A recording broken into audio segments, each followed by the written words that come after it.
एक दिन मेरे सर में दर्द हो रहा था। देवर कहने लगा, भाभी मसाज कर देता हूँ। जब देवर ने मसाज किया तो मुझे इतना सुकून मिला कि पूरी रात मुझे कोई होश न रहा।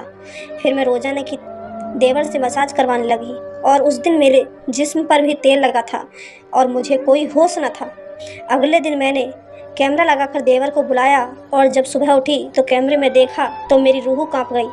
मेरा देवर तो मेरे साथ कभी कभी हम रिश्तों की सीमा ख्याल नहीं रखते और इसी वजह से बहुत नुकसान उठाते हैं।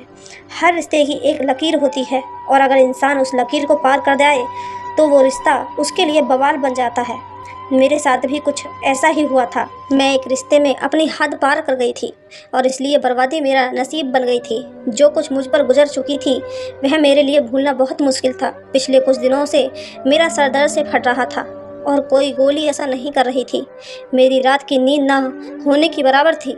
मैं सारी सारी रात जागती और घर में यहाँ से वहाँ घूमती रहती या फिर अपने बिस्तर पर करवटें बदलती। जज्बात की तड़प मुझे दीवाना करके ही थी, लेकिन इसलिए मेरे सर में दर्द होने लगता था। मेरा देवर पंकज, जो उम्र में मुझसे छोटा था, वो मेरा बहुत ही ख्याल करता था और हम दोनों काफ़ी घुल मिल गए थे। मैं भूल गई थी कि देवर और भाभी के रिश्ते क्या होते हैं। पंकज ने कई बार मुझे रात में जगाते हुए देखा था। एक दिन मेरी तकलीफ देखकर कहने लगा कि भाभी, मैं आपके सर में तेल लगाकर अच्छे से मसाज कर देता हूँ, आपका दर्द तुरंत ठीक हो जाएगा। मैं आपको इतना सुकून दूंगा कि आपको फ़ौरन ही नींद आ जाएगी। उसकी बात सुनकर मैं हंस पड़ी। मुझे लगा कि वह ऐसे ही कह रहा है। मैंने कहा, अच्छा ठीक है, लगा दो। वो तेल उठाकर ले आया और मेरे सर में अच्छे से मसाज करने लगा। साथ साथ ही वह मुझे अपने दिन भर के किस्से भी सुनाने लगा था। उसकी उंगलियां तेज़ी से मेरे सर में हरकत कर रही थी और मुझे बहुत सुकून महसूस हो रहा था। उसने मेरे कंधों को भी अच्छी तरह दबाया और बहुत नरमी से मेरे कंधों को दबा रहा था। मैं रोजाना रात को चाय पीने की आदी थी। पंकज मेरे लिए चाय भी खुद ही बना लाया था। मालिश करवाने के बाद मैंने पंकज के साथ चाय पी और सोने लेट गई। मुझे ऐसी नींद आई कि मैं सुबह ही उठी। सच में पंकज के मसाज में तो जादू था। मुझे बहुत ज़्यादा सुकून महसूस हो रहा था। काफ़ी दिनों के बाद मुझे इतनी गहरी नींद लगी थी। सुबह उठते ही मैं नहाने के लिए गई, वॉशरूम में गई तो मुझे बहुत हैरत हुई जब मैंने अपने जिस्म पर कहीं कहीं तेल लगा हुआ देखा। शायद मैंने नींद में अपने सर पर हाथ लगाने के बाद जिस्म पर भी लगा लिया होगा हाथ। मैं दिन भर अपने कामों में लग गई। नींद पूरी होने की वजह से मेरे सर का दर्द पूरी तरह गायब हो गया था। मेरी शादी को 1 साल बीत चुका था और ये 1 साल मैंने बहुत ही अच्छे से गुजारा था। जब मैं इस घर में दुल्हन बनकर आई थी तो मेरा देवर पंकज 16 साल का लड़का था। पंकज के अंदर बहुत ज़्यादा बचपना था और वो मुझे बिल्कुल मेरे छोटे भाई जैसा लगता था। मेरे पति ने मुझसे कहा था कि उनके पिता बहुत जल्दी ही इस दुनिया से चले गए, जिसकी वजह से पंकज को बाप का प्यार नहीं मिल सका। उनकी माँ भी पंकज पर और घर पर बहुत कम ध्यान दिया करती थी और मेरे पिता अकरम तो यहाँ रहते ही नहीं थे। इसलिए अकरम ने मुझसे कहा कि मैं अब सबसे ज़्यादा पंकज का ख्याल रखूं। मैंने अकरम से वादा कर लिया था कि मैं पंकज को बिल्कुल अपने बच्चों की तरह रखूंगी और मैंने अपना वादा पूरी तरह निभाने की कोशिश भी की थी। मेरे पति अकरम दूसरे शहर में नौकरी करते थे और वो महीने में 4 दिन के लिए ही वापस घर आते थे। बाकी सारा वक्त मैं अपने छोटे देवर पंकज और अपनी सास के साथ गुजारती थी। पंकज अब तक एक 17 साल का लड़का था। जो जवान हो रहा था वह मुझसे उम्र में सिर्फ 4 साल ही छोटा था और इसलिए हम दोनों के दरमियान बहुत अच्छी दोस्ती हो गई थी। मैं उसकी हर छोटी से छोटी बात का भी ख्याल रखती। वो कॉलेज से आते ही भाभी भाभी कहता मेरे आगे पीछे घूमने लगता। अकरम के यहाँ ना होने की वजह से मेरे छोटे बड़े काम सब के सब पंकज ही की जिम्मेदारी थे। पंकज कॉलेज से आने के बाद मेरे काम कर देता और उसके बाद मेरे ही साथ सारा वक्त गुजारता। पंकज के साथ रहते रहते मैंने एक बार शिद्दत से महसूस की कि वो अकरम को पसंद नहीं करता था, बल्कि उसका जिक्र आने पर वह खामोश हो जाया करता था या फिर बात ही बदल दिया करता था। मैं उससे जानना चाहती थी कि उसे अकरम से क्या तकलीफ़ है, लेकिन मैं कभी ये सवाल नहीं कर पाई थी और बहुत समय के बाद मुझे इसका जवाब मिल गया। अकरम की अम्मा सारा दिन मोहल्ले में घूमती फिरती और शाम होते ही जल्दी सो जाया करती। अगले दिन सुबह सवेरे ही वो फिर मोहल्ले में निकल पड़ती। इसलिए मुझे कभी भी उनकी तरफ से कोई तकलीफ़ नहीं थी। ज़िंदगी बहुत अच्छी गुजर रही थी, लेकिन अकरम के बगैर मुझे रात भर नींद नहीं आती थी और मैं सारी रात करवटें बदल बदल कर गुजारती। कभी कभी तो मेरा दिल चाहता कि मैं अकरम के पास ही चली जाऊं, लेकिन ऐसा फ़िलहाल मुमकिन नहीं था। इसलिए मुझे सर में दर्द रहने लगा। पंकज को मालूम था कि मेरे सर में दर्द है, इसलिए वो पहले तो मेरे लिए दवा लेकर आया करता था, लेकिन एक दिन वह कहने लगा कि आप कब तक सर दर्द की दवाई खाएंगी, इससे तो अच्छा है कि मैं आपकी मसाज कर देता हूँ। आपको बहुत सुकून मिलेगा। मैंने पंकज से कहा कि मसाज करने से बेहतर है कि कुछ दिन के लिए मुझे अपने भाई के पास भिजवा दो, मैं खुद ही ठीक हो जाऊंगी। मेरी बात सुनकर पंकज कहने लगा कि अगर आप चली जाएंगी तो मेरा क्या होगा, मैं तो आपके बगैर नहीं रह सकता हूँ। उसकी बात सुनकर मैं ज़ोर ज़ोर से हंसने लगी। वो मुझसे इसी तरह की बातें किया करता था। पंकज को वाकई ही मेरी बहुत ज़्यादा आदत हो गई थी। हम दोनों अक्सर ही घूमने के लिए बाहर चले जाते। वो रात को मेरे लिए आइसक्रीम ले आता और हम दोनों मिलकर रात तक एक साथ मूवी देखते। मैं पंकज की पढ़ाई में भी बहुत ज़्यादा मदद किया करती थी। वह मुझसे बेझिझक अपना हर तकलीफ बताता था। मैंने पंकज के साथ खरीदारी के लिए जाती तो वो मुझे बहुत ही मॉडर्न और फैशनेबल कपड़े लेने पर मजबूर करता। घर में तो वो मुझे दुपट्टा भी नहीं लेने देता था। जब भी मैं दुपट्टा लेकर काम करती तो वो मेरा दुपट्टा खींचकर एक तरफ फेंक देता। वो कहता, आप इसे इतनी गर्मी में पहनकर कैसे काम करती हैं। वह हर बात में मेरी बहुत ज़्यादा फिक्र करता था। उसको हल्के रंगों के कपड़े बहुत पसंद थे और इसलिए मैं जब भी उसके साथ बाजार जाती तो मुझे हल्के रंगों के कपड़े दिलाता और उनकी सिलाई भी बहुत ही फैशनेबल करवाता। उसे मेरे कपड़ों में बहुत ज़्यादा दिलचस्पी थी। मैं अक्सर उसे कहती कि उसकी बीवी तो बहुत खुशनसीब होगी जो उसका पति उसे अपनी पसंद से कपड़े डिजाइन करवा कर देगा। वो मेरी बात सुनकर कहता कि फ़िलहाल तो आप बहुत खुशनसीब हैं जो मैं आपके लिए इतनी मेहनत करता हूँ। और वाकई मैं बहुत ही खुशनसीब थी क्योंकि मुझे उसने कभी भी किसी काम के लिए मना नहीं किया था। वह मेरे तमाम जोड़ों में गहरे गहरे डिजाइन वाले गले बनवाता, बड़ी बड़ी चौक बनवाता जिससे अक्सर मेरी कमर तक झांकने लगती और कमीज इतनी चुस्त होती कि कभी कभी मुझे सांस लेने में भी दुश्वार महसूस होता। लेकिन पंकज को ऐसे कपड़े बहुत पसंद थे।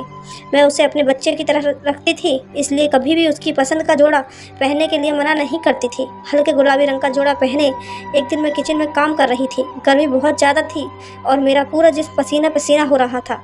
मेरा लिबास से सब कुछ साफ साफ नजर आ रहा था और मैं बिना दुपट्टे के जल्दी जल्दी खाना पकाने में मग्न थी। तभी जब अचानक ही वह पीछे से चला आया और मुझे देखकर कहने लगा कि आज तो आप बहुत हॉट लग रही हैं। उसके इस बात पर मैं शर्मिंदा सी हो गई और जल्दी से अपना दुपट्टा ढूंढने लगी। तभी वो कहने लगा कि मैं तो मजाक कर रहा था भाभी, आप आराम से काम करना, अपना काम करो। और वह किचन से निकल गया। अकरम मुझसे मिलने के लिए वापस आते तो उन दिनों पंकज मुझसे बहुत ही कम बात करता और सारा वक्त पढ़ाई में मग्न रहता। अकरम बहुत खुश होते कि पंकज बहुत मेहनत से पढ़ाई कर रहा था और मैं भी उन दिनों अकरम के साथ इतनी मग्न होती कि मुझे पंकज का बदला हुआ रवैया भी महसूस ना होता। अकरम बस 4 दिन ही मेरे साथ गुजार कर वापस चले जाते और पंकज फिर मेरे साथ पहले की तरह ही पेश आता। वो मेरे मामले में बहुत जिद्दी सा हो गया था। वह चाहता था कि वह मुझसे कुछ भी कहे मैं फ़ौरन उसकी बात मान लूँ। उसके दोस्त के भाई की शादी थी और वह मेरे पीछे लग गया था कि मैं भी उसके साथ चलूं। पहले तो मैंने मना कर दिया, लेकिन जब उसका उतरा हुआ चेहरा देखा तो मजबूरन मैं मान गई। लेकिन मैं सोच रही थी कि उसके दोस्त के भाई की शादी में मैं जाकर क्या करूंगी, लेकिन वहां जाकर मुझे बड़ी हैरानी हुई। पंकज के सभी दोस्त मुझे बहुत अच्छी तरह से जानते थे और इस तरह मिल रहे थे जैसे हम बहुत बार मिल चुके हैं। पंकज का एक दोस्त कह रहा था कि पंकज हर वक्त आपका ही जिक्र करता है और वो आपकी बहुत तारीफ़ करता है। वह सब मुझसे मिलने की ख्वाहिश करते हैं और मुझसे मिलकर बहुत खुश हुए। वापसी पर मैंने पंकज से पूछा कि तुम अपने दोस्तों से मेरे बारे में ऐसी कौन सी बातें करते हो जो सब मुझे इतनी अच्छी तरह पहचानते हैं। पंकज कहने लगा कि आप तो मेरी सब कुछ हैं, मैं हर वक्त आपकी बात करता हूँ। उस वक्त मैं पंकज की बात का मतलब समझ नहीं पाई थी, लेकिन जिस दिन मुझे उसकी बात का मतलब समझ आया मेरे कदमों तले से ज़मीन निकल गई थी। पंकज रोज़ रात को मेरा मसाज करने लगा और मैं सुकून की नींद सोने लगी। लेकिन जब अगले दिन मुझे अपने जिस्म पर जगह जगह तेल के निशान मिलते तो मैं हैरान हो जाती और इसलिए एक रोज़ मैंने अपने कमरे में कैमरा लगवाया और पंकज से मसाज करवाने लगी। मसाज करवाने के थोड़ी ही देर में बाद मुझे हमेशा की तरह नींद लग गई और सुबह उठकर जब मैंने कैमरे की रिकॉर्डिंग देखी तो मेरी सांस रुक गई। मैं सोच भी नहीं सकती थी कि पंकज मेरे साथ ऐसा भी कर सकता है। मैं तो पंकज पर बहुत ज़्यादा भरोसा करती थी और उसे अपना छोटा भाई समझती थी, लेकिन उसने तो देवर भाभी के रिश्ते का लिहाज भी न रखा। वीडियो में पंकज मेरा अच्छी तरह मसाज कर रहा था और फिर वह मेरे लिए चाय बना कर लाया और चाय पीने के बाद पंकज अपने कमरे से निकल गया और मैं सोने के लिए लेट गई। थोड़ी ही देर बाद मुझे इतनी गहरी नींद लग गई कि पंकज कमरे का दरवाज़ा खोलकर दोबारा अंदर आया और मैं दरवाज़ा खुलने की आवाज़ पर भी न उठी। उसने अंदर आने के बाद कमरे का दरवाज़ा लॉक किया और मेरे करीब चला आया। उसके बाद जो कुछ मैंने देखा मुझे अपनी आँख पर यकीन न आया। पंकज कुछ देर तो खामोशी से बैठा बैठा मुझे देखता रहा। उसके बाद अपनी उंगलियों से मेरे चेहरे को छूने लगा। उसने अपने मोबाइल फ़ोन निकालकर मेरी बहुत सारी तस्वीरें खींची और उसके बाद उसने धीरे धीरे मेरी कमीज़ और मेरे बदन से अलग अलग कर दिए। तेल की वो शीशी जो वो मसाज के लिए लाया था कमरे में ही रखी थी। उसने अपने हाथों से तेल लिया और मेरे जिस्म का मसाज करने लगा। मैं बेहियाज सी उसके सामने पड़ी थी और वो मेरे जिस्म पर अपने हाथों को मल रहा था। थोड़ी देर के बाद उसने अपने होठों से मुझे छूना शुरू किया और उसके बाद वो अपनी तमाम हदें पार करता चला गया। उसने हम दोनों के बीच मौजूद तमाम दीवारों को गिरा दिया था। वह जज्बात में इस कदर आगे निकल गया था कि कई घंटों तक वो मेरे ऊपर हावी रहा। मैं उसके आगे बेजान थी और वह पूरी तरह जोश में था। कई घंटे मेरे साथ गुजारने के बाद वो जिस तरह आया था उसी तरह वापस चला गया था। वह मेरी इज्जत को बुरी तरह पामाल कर गया था और यह सब देखकर मेरी रूह तक काँप रही थी। मैं तो उसे अपना छोटा भाई समझती थी और इसलिए उससे इतनी घुली मिली रहती थी, लेकिन मैं कभी यह जान न सकी कि उसकी नीयत में खोट है। मैं अपने कमरे में बंद थी। जब वह कॉलेज से आया तो सीधा मेरे कमरे में चला आया। मेरे बिल्कुल करीब बैठकर पूछने लगा कि भाभी क्या हुआ, आपकी तबीयत ठीक नहीं है। मैंने गहरी निगाह उस पर डाली और कैमरे की रिकॉर्डिंग उसकी तरफ बढ़ा दी, जिसे देखकर वह कुछ देर के लिए खामोश हो गया। उसके बाद जो कुछ उसने कहा वो सुनकर तो मेरी पूरी तरह से रोंगटे खड़े हो गए। उसने अचानक ही मुझसे मोहब्बत का इजहार कर दिया। वो कह रहा था कि उसे पहले ही दिन से मुझसे मोहब्बत हो गई थी। वो हमेशा से ही मोहब्बतों के लिए तरसा था और जब मैंने उस पर ध्यान देना शुरू किया तो उसे मेरा वजूद अच्छा लगने लगा। उसे यह एहसास हुआ कि उसकी ज़िंदगी में भी कोई ऐसा है जो उससे मोहब्बत करता है। वो कह रहा था कि अब वह मुझसे दूर नहीं रह सकता और इसलिए उसकी नज़र में अपने बड़े भाई का वजूद भी खटकने लगा था। जब भी अकरम आता तो वह खुद को कमरे में बंद कर लेता, क्योंकि वो हम दोनों को साथ नहीं देखना चाहता था।